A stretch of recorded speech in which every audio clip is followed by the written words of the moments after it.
ಹೆಸರಿನಲ್ಲಿ ದಲಿತರಿಗೆ ಮೋಸ ಮಾಡುತ್ತಿರುವ ಕಾಂಗ್ರೆಸ್ ವಿರುದ್ಧ ಕಿಡಿಕಾರಿದ ಬಿಜೆಪಿ. ಬಳ್ಳಾರಿ ನಗರದ ಕನಕ ದುರ್ಗಮ್ಮ ದೇವಸ್ಥಾನದಿಂದ ಬಳ್ಳಾರಿ ಜಿಲ್ಲಾಧಿಕಾರಿ ಕಚೇರಿವರೆಗೂ ಕಾಂಗ್ರೆಸ್ ವಿರುದ್ಧ ಬಿಜೆಪಿಯವರು ಪ್ರತಿಭಟನೆಯನ್ನು ಮಾಡುತ್ತಾ ಹಾಗೂ ಕಾಂಗ್ರೆಸ್ಗೆ ಧಿಕ್ಕಾರ ಎಂಬ ಘೋಷಣೆಯನ್ನು ಕೂಗುತ್ತಾ ಜಿಲ್ಲಾಧಿಕಾರಿ ಕಚೇರಿವರೆಗೂ ಪ್ರತಿಭಟನೆಯನ್ನು ಮಾಡಿಕೊಂಡು ಬರುತ್ತಾರೆ. ದಲಿತರ ಅನುದಾನವನ್ನು ಹಲವಾರು ಕಾರ್ಯಕ್ರಮಗಳಿಗೆ ಬಳಸಿಕೊಂಡಂತಹ ಸರ್ಕಾರ ಇಂದು ದಲಿತರಿಗೋಸ್ಕರ ತುಂಬಾ ವಿರಳವಾಗಿ ಕಾರ್ಯನಿರ್ವಹಿಸುತ್ತಿದೆ.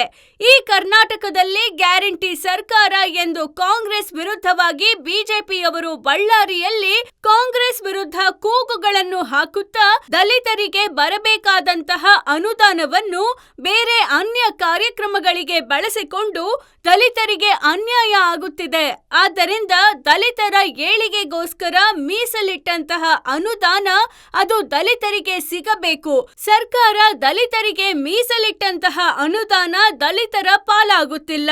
ಬೇರೆ ಯಾವುದೋ ಕಾರ್ಯಗಳಿಗೆ ಬಳಸಿಕೊಂಡು ದಲಿತರ ಕಲ್ಯಾಣಕ್ಕಾಗಿ ಮೀಸಲಿಟ್ಟ ಹಣವನ್ನು ದುರ್ಬಳಕೆ ಮಾಡಿಕೊಂಡು ಸರಿಯಾದ ರೀತಿಯಲ್ಲಿ ದಲಿತರಿಗೆ ಸವಲತ್ತುಗಳನ್ನು ಒದಗಿಸಿಕೊಡುತ್ತಿಲ್ಲ.